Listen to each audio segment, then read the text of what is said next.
Hey guys, welcome back to my channel. In this video, we'll be discussing about the World War One. So basically, the countries which you are able to see on my screen are those countries which were involved in the First World War. Okay. Now you must be seeing some countries I've written in yellow color and some in red color, isn't it? So basically हुआ क्या था, first ये पूरी की पूरी जो मैंने areas लिखे हैं ये सारे यूरोप के पार्ट थे. बट ये यूरोप के पार्ट से बहुत सारी मतलब they were divided into two camps. और इंडिया जो थी वो इसमें इन्वॉल्व नहीं हुई थी, सिर्फ यही वाली जो कंट्रीज थी ये इन्वॉल्व हुई थी. तो जर्मनी, ऑस्ट्रिया हंगरी और इटली ये एक टीम में चले गए थे और ब्रिटेन, फ्रांस एंड रशिया ये एक टीम में चले गए थे. ठीक है, तो Europe was basically divided into two camps. अब ये कैसे हुआ, ये क्वेश्चन तो सभी के माइंड में आता है ना कि ऐसे कैसे डिवाइड हो गए. तो हुआ क्या था, 1879 के टाइम में व्हाट हैपन वाज दैट ये जो हमारी जर्मनी है, this are basically the rough locations I have shown you here कि जर्मनी के बिल्कुल नीचे ऑस्ट्रिया हंगरी है और उसके साइड पे फ्रांस है, वेस्टर्न प्रोविंस पे फ्रांस है बाउंड्री पे, और ईस्टर्न वाली बाउंड्री पे रशिया है, ऊपर ब्रिटेन है. ये मैंने आपको एक तरह की लोकेशंस बता दी हैं. ठीक है, तो हुआ क्या था, ये जो जर्मनी था ना and this Austria Hungary they signed a treaty. अब उस ट्रिटी में ये लिखा हुआ था कि अगर जर्मनी के ऊपर कोई भी अटैक करेगा तो Austria Hungary will help Germany, और अगर ऑस्ट्रिया हंगरी को कोई भी हार्म करेगा तो Germany will always be there for help. Okay, and what happens, पहले तो इन दोनों के बीच में हुई ट्रिटी वगैरह साइन. अब after 3 years Italy also join them. अब इटली एक तरह का ऐसा था कि कभी ट्रिपल अलायंस में कभी ट्रिपल एंटिटी में, और बाद में वो फिर से ब्रिटेन, फ्रांस और रशिया के साथ चला गया था जब उसने देखा कि Britain, France and Russia are strong. Okay, more than they are stronger than Germany and Austria-Hungary. You see, Russia is quite a big one, and even the Britain. So सबसे पहले जर्मनी और ऑस्ट्रिया हंगरी आए थे और Italy भी आया था 3 साल के बाद उन्हें ज्वाइन करने के लिए. बट फिर ब्रिटेन, फ्रांस और रशिया ने सोचा कि ये तो अगर ऐसा ही चलता रहा तो Germany will keep on expanding. So they form their one team. तो इन्होंने देखा कि यार जर्मनी तो बढ़ी जा रहा है, it is expanding and expanding. So they also formed one more team. They also started with one more camp.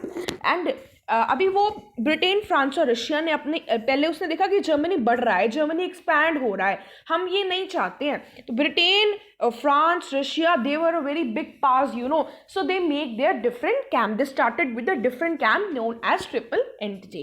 Okay, जब उन्होंने अपने अलग कैंप के साथ स्टार्ट करा तो वो जर्मनी को रोकना चाहते थे बढ़ने से. ठीक है, अब हुआ क्या कि जब अभी ऑब्वियसली वो जो ब्रिटेन, फ्रांस और रशिया इकट्ठे क्यों हुए थे, जर्मनी को बढ़ने से रोकने के लिए. तो ऑब्वियसली अब होगा क्या, दोनों के बीच में डाउट्स आएंगे, मतलब डर आएगा. ठीक है, लड़ाइयाँ स्टार्ट होंगी, दुश्मनियाँ होंगी.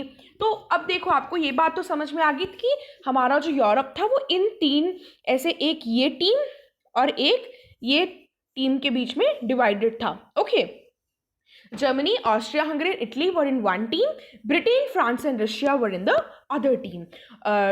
Germany, Austria, Hungary, Italy were triple alliance. They were the first to come. After that, Britain, France, and Russia came to stop the German expansion. अब देखो और क्या बातें हुई थी. There was a man, Germany had a Kaiser Wilhelm as her new emperor. Okay, उनका एक new emperor कौन था, Kaiser Wilhelm. अब ये केसर विलियम जो था ना, ही वॉज द वन, जैसे कि हमने उसमें जेसी ओवन्स वाले भी स्टोरी में भी पढ़ा था ना कि जो कि वो कहते थे कि हमारा ही है, मतलब it was kind of an, there was so much of nationalism, so much of patriotism among them कि जो है हम ही हैं, हमारे से ऊपर कोई नहीं जा सकते हैं. वही यही बिलीव था कि जो जर्मनी के अंदर केसर विलियम थे, he also believed in the same thing कि our Germany will be the leader of the world one day. So they basically wanted to establish a vast big German empire, and they wanted to attain a very important position. Okay, but Britain, France and Russia were stopping them from doing so because they formed another camp. Because when they saw कि ये अपने आप को एक power बनाना चाहते हैं, तो let us form a team and fight against them. Okay, so ये चाहते थे, case of William was the one who wanted कि जर्मनी और बढ़े. ठीक है, तो अभी हुआ क्या था कि अभी जर्मनी इतना ज़्यादा, मतलब उसमें इतनी ज़्यादा करेज थी कि इधर से वेस्टर्न प्रोविंस पे वो फ्रांस के साथ लड़ रहा था और ईस्टर्न पे के साथ लड़ रहा था. मतलब जर्मनी दोनों तरफ के साथ लड़ रहा था. जो फ्रांस और जर्मनी थे, now I will be showing you कि जो हमारा फ्रांस और Germany, I hope that you remember the locations, our France and Germany, they were the old rivals. ये बहुत पुराने दुश्मन थे. वेस्टर्न प्रोविंस पे जर्मनी की फ्रांस के साथ लड़ाई चल रही थी और ईस्टर्न पे उसकी रशिया के साथ लड़ाई चल रही थी. एंड फ्रांस एंड जर्मनी एक दूसरे से काफ़ी टाइम से लड़ रहे थे. अब जब फ्रांस और जर्मनी के बीच में वॉर हुआ, उस वॉर का नेम था Franco Prussian war. What was the name of the war? Franco Prussian war. Okay, अब इसमें कौन जीता था? जर्मनी जीता था. अब हुआ क्या था, अब जर्मनी ने क्या करा, फ्रांस के अंदर एक दो ऐसे प्रोविंसेस थे जिनका नेम था लोरेन एंड दूसरा क्या था, एल्सेक. इन दोनों को उसने कैप्चर कर लिया and they were the one जिनकी वजह से हमारे जो फ्रांस की सारी क्या चल रही थी, मिनरल वगैरह अच्छे प्रोड्यूस करते थे, इंडस्ट्रियल प्रोडक्ट्स में बहुत तेज़ थे. तो अब जर्मनी जीत गया था. अब जर्मनी ने क्या करा कि ये जो मेन उनके प्रोविंसेस थे, लोरेन एंड एल्सेक, इन्हीं को ही कैप्चर कर लिया. अब ऑफकोर्स जो फ्रांस था, जो उसके अगेंस्ट, वो भी दोनों लड़ाई कर रहे थे ना, फ्रांस और जर्मनी. तो फ्रांस को गुस्सा चढ़ गया कि भाई क्यों आप हमारे इंपॉर्टेंट प्रोविंसेस ले गए हो. तो एक तरह का रिवेंज, वो चाहते थे कि हम इसे वापस लेकर आए. अब इटली मैंने आपको बताया, पहले तो वो ट्रिपल अलायंस में था. ठीक है, उसके बाद वो ट्रिपल एंटिटी में आ गया था, इजंट इट? तो वो बाद में कहाँ आ गया था? ट्रिपल एंटिटी में आ गया था. ठीक है, कौन? इटली, है ना. तो ये भी जर्मनी के साथ लड़ाई कर रहा था. वो भी चाहता था, वो जर्मनी के साथ नहीं बेसिकली कर रहा था एक्चुअली.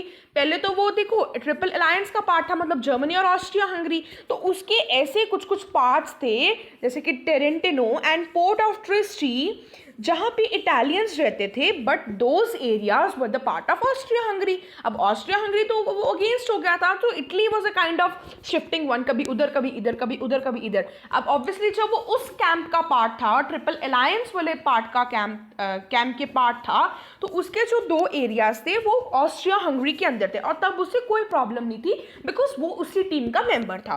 बट जब वो ट्रिपल एंटिटी में आ गया तो अब उसे प्रॉब्लम हुई कि मेरे जो दो एरियाज हैं जहाँ पे इटालियंस लोग रह रहे हैं, कौन से एरियाज हैं? टेरेंटिनो एंड और कौन से हैं? Port of Trieste. ये जो दोनों एरियाज हैं ये अभी भी ऑस्ट्रिया हंगरी के अंदर है और मैं ये नहीं चाहता कि ऐसा हो. सो अब हुआ क्या, इनके बीच में लड़ाइयाँ होगी. तो अभी तक हमने ये पढ़ा कि जर्मनी और ऑस्ट्रिया हंगरी ने अपने आप में एक बॉन्ड साइन करा और जो 3 साल के बाद जब इटली ने देखा कि यार ये तो बढ़ी जा रहे हैं, तो Italy chose to join them. Okay, but triple entente मतलब England, France, Britain, France and Russia chose to form another team rather than joining them. Okay, when Italy realized that कि triple entity is stronger than triple alliance, he shifted there. Italy shifted to triple entity.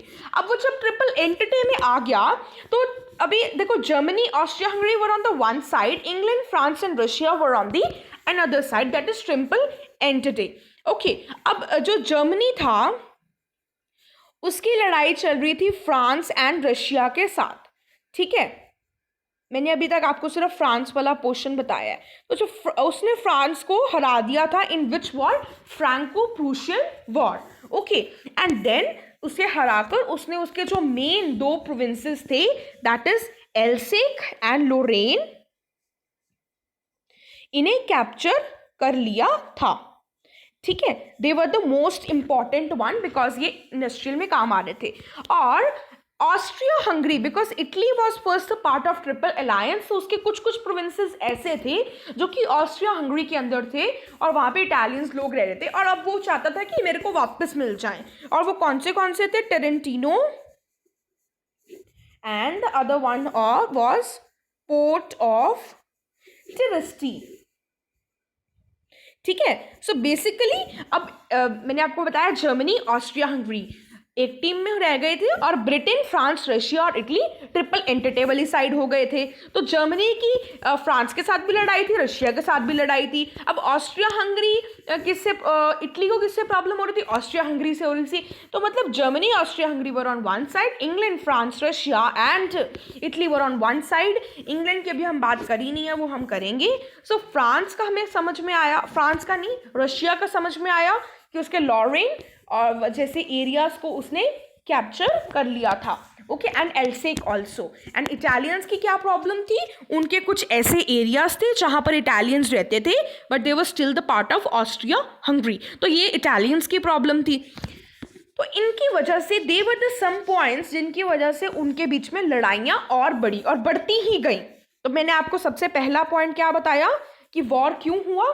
सबसे पहला point मैंने आपको बताया division of Europe, division of Europe, in which I told you that Germany and Austria-Hungary had signed a treaty so as to help each other, and 3 years later when Italy realized that German expansion is taking place, Italy chose to join them. And England, France and Russia also observed the same thing, but they chose to form another camp. तो Europe के अंदर ही 2 teams बन गई थी, एक triple alliance और एक triple entity. ठीक है, तो अब दोनों के बीच में लड़ाइयाँ होनी शुरू हो गई है ना, फियर्स आए। अब बात तो कुछ भी नहीं थी ना, जर्मनी और ऑस्ट्रिया इकट्ठे हुए थे, तो इससे जब जर्मन बढ़ता गया because of the Kaiser William two was the one person who wanted to make Germany as the supreme power. Okay, अब बट ये हो गया सेकेंड पॉइंट कि उन्हें था intense, there was a kind of a nationalism, बहुत ज़्यादा nationalism होना अच्छी बात है, but excess of everything is bad. 1 second. Okay, so अब जर्मनी के अंदर बहुत ज़्यादा नेशनलिज्म आ गया था, तो वो चाहते थे कि हमारा ही है बस जो भी है। तो अब जर्मनी की लड़ाई फ्रांस के साथ भी हुई और रशिया के साथ भी हुई। तो France and Germany were the old rivals. Franco Prussian war हुआ जिसमें जर्मनी ने फ्रांस को हरा दिया, और उनके जो most important provinces Lorraine and Alsace, जो कि rich in minerals and industrial products थे, उन्हें उन्होंने अपने हाथ में ले लिया। And French dreamed of revenge. French चाहता था कि अब इनसे हम लड़ाई कर कर अपने एरियाज को वापस लें। ठीक है, एंड इटालियंस के साथ भी उनकी लड़ाई हो रही थी, ऑस्ट्रिया हंगरी की basically. Okay, because Italy was first part of triple alliance, तो उसके कुछ कुछ एरिया जैसे कि part of Trieste and Toronto was still the part of triple alliance. तो वो चाहते थे कि ये हमें वापस मिले। तो ये हो गया second cause of the war. इसकी वजह से वॉर को एक उसके जो नी थी ना वो स्ट्रांग होती गई। अब उसके बाद में हुआ क्या, इनके बीच में एक रेस लगी। कैसी रेस लगी कि किन की ज़्यादा कॉलोनीज होंगी। तो इन्होंने पता है यूरोप वालों ने क्या करा, ये चाहते थे कि हमारी अफ्रीका और रशिया में ज़्यादा से ज़्यादा हो। जैसे कि our India was also the one of the colony. अब इंडिया का क्या था कि colonies, by colonies I mean that कि इन्होंने अपनी इंडस्ट्री स्टार्ट करनी थी। अब उस इंडस्ट्री के लिए इन्हें रॉ मटेरियल चाहिए था, और वो रॉ मटेरियल कहाँ से आएगा? कॉलोनीज में से आएगा। तो इनके बीच में एक रेस लगी थी कि कौन ज़्यादा कर रहा है, कौन ज़्यादा अपनी कैप्चर कर रहा है, कौन ज़्यादा कॉलोनीज अपने अंडर कर रहा है। ठीक है, so there was basically, this is called as imperialism, race for colonies. So what happened was that, sorry, I've written here Russia, whereas it should be here Africa and Asia. And India is also in Asia only, as you all know. So जो European के nations थे, यही जो सारे हमारे England, France, Russia triple entente, and Germany, Austria Hungary triple alliance, and Italy was also there, but then it join triple entente. तो इनके बीच में एक रेस लगी थी कि किसके पास ज़्यादा आएंगे। ठीक है, and great Britain was the one who established many colonies in Africa. ठीक है, कहाँ पे? अफ्रीका। तो सबसे टॉप मोस्ट पे कौन आया था? सबसे टॉप पे कौन आया था? Great Britain. So Great Britain was the one who established most of these colonies in Africa. Okay. And the second thing, after Britain comes the France, then Spain, France, Spain and Portugal. Okay. तो सबसे पहले Britain ने सबसे ज़्यादा colonies, फिर France, then Spain and then Portugal and Belgium too. And Britain and France had occupied, जो Britain और France थे ना, इन दोनों ने ज़्यादा एरियाज कहाँ के उठाए थे? अफ्रीका में. ठीक है. And the colonies were important for the European colonial powers in order to increase. अब ये क्यों, मतलब मैंने आपको ऑलरेडी बता दिया ये क्यों चाहते थे कॉलोनीज करना. अब जैसे कि इंडिया में भी, India was a kind of also colony, तो इंडिया से वो कॉटन लेके जाते थे, बाकी सारा सामान लेकर आते थे और वहीं पर ही आके बेच देते थे. अब उनको क्या हो रहा था, लेकर कम रेट टैक्स पे जा रहे थे, कम मतलब रेट पे लेकर जा रहे थे और बेच ज़्यादा रेट पे रहे थे. तो अब उनके क्या हो रहा था, पैसा आ रहा था, वेल्दी बन रहे थे, वो सुप्रीमेसी आ रही थी. एक तो एरियाज बहुत ज़्यादा है, ऊपर से पैसे भी नहीं लग रहे हैं. तो Britain and the France were the ones who had captured so many areas of the Africa. colonies provided raw material for their industries. I told you, isn't it? अब हुआ क्या था, Germany was the one who Germany also entered the reign कि हम भी colonies बनाएंगे, triple alliance का part था. ठीक है. एंड ब्रिटेन और फ्रांस ने क्या करा, ब्रिटेन और फ्रांस किसके पार्ट थे? Britain and France were the part of triple entity. जब उन्हें पता चला कि जर्मनी को भी कुछ हुआ है ठीक है, जर्मनी को भी कुछ हुआ है, तो अभी यहाँ पे तो कुछ प्रॉब्लम नहीं था कि एक ही टीम के लोग जो थे वो अपने आप में लड़ाई कर रहे थे कि हम अभी एक ही टीम के जो लोग थे वही कॉलोनीज कैप्चर कर रहे थे, तब तक तो कोई प्रॉब्लम नहीं थी. बट अब हुआ क्या कि अब दूसरी टीम के लोगों को भी जागरूकता आई, वो भी कहते हम भी करेंगे. तो जब ब्रिटेन और फ्रांस को ये बात पता चली कि जर्मनी हैज़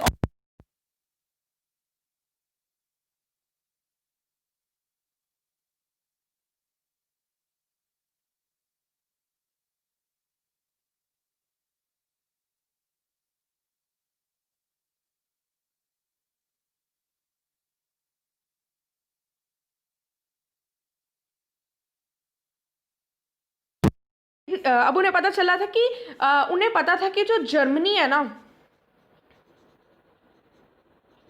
और जो मोरक्को है, ठीक है, इनके जो प्रिंसेस हैं they are very nice to each other.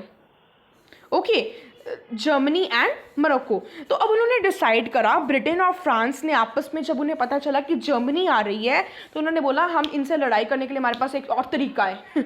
Okay.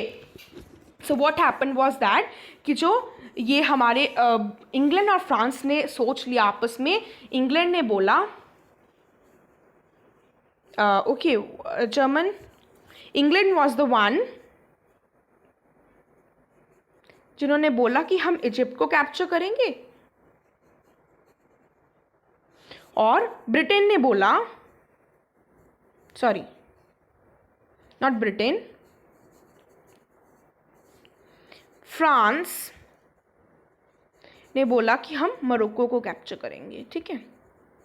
अब जो मोरक्को और जर्मनी थे, ये दोनों बहुत अच्छे फ्रेंड्स थे. मोरक्को वाले जो एम्परर था, ये बिल्कुल फ्रांस, बिल्कुल वहाँ पे इटली के बिल्कुल नीचे आ जाता है मोरक्को. ठीक है. तो ये मोरक्को और जर्मनी दे वो वेरी गुड, यू नो, इनके जो एम्परर्स थे दोनों बहुत अच्छे अच्छे फ्रेंड्स थे. सो उन्होंने बोला कि भाई नहीं, आप तो मोरक्को को कैप्चर नहीं कर सकते हो, ऐसा तो है नहीं कि आप मोरक्को को कैप्चर करेंगे तो हम उनके साथ ट्रेडिंग नहीं कर पाएंगे, ये तो फिर गलत बात है. तो Germany tried to basically force her opinion on France by sending a gun boat. मतलब उन्होंने बोला कि आप हमारी बात मानो, आप मोरक्को को कैप्चर नहीं कर सकते हो, it is against, you can not do so. ठीक है. वॉर बिटवीन दीज नेशन, अब इनके बीच में लड़ाइयाँ शुरू होगी. अब उन्हें गुस्सा चढ़ गया कि ये मोरक्को को क्यों कैप्चर कर रहे हैं, ये हमें उनसे ट्रेडिंग करने से रोकेंगे, दिस इज़ वेरी रॉन्ग. तो उन्होंने उनका अपोज करा. सो आई होप यहाँ तक आपको क्लियर हो गया होगा कॉजेज ऑफ द वॉर. सबसे पहले हमने क्या देखा कि जो यूरोप था वो दो पार्ट्स में डिवाइडेड था, triple alliance and triple entity. अब इन दोनों के बीच की लड़ाइयों के बारे में हमने देखा. सबसे पहले हमने देखा किसकी लड़ाई के बीच में, जर्मनी एंड फ्रांस क्यों हुई थी? बिकॉज इनके बीच में एक वॉर हुआ था, फ्रैंको प्रूशियन वॉर। उस वॉर के उसमें जर्मनी जीत गया था, तो फ्रांस की उसने लॉरेन और एल्सेक वाली एरियाज जो थे कैप्चर कर लिए थे, और ये areas they were rich in industrial things. Okay, उसके बाद में क्या हुआ? जर्मनी और फ्रांस के बीच में तो हो गया। अब एक और हो रहा था कि इटली, जो कि बाद में ट्रिपल एंटिटी में ऐड हुआ था, उसकी भी लड़ाई हो गई, इटली और ऑस्ट्रिया हंगरी, बिकॉज उसके कुछ ऐसे एरियाज थे जो कि ऑस्ट्रिया हंगरी में ही थे।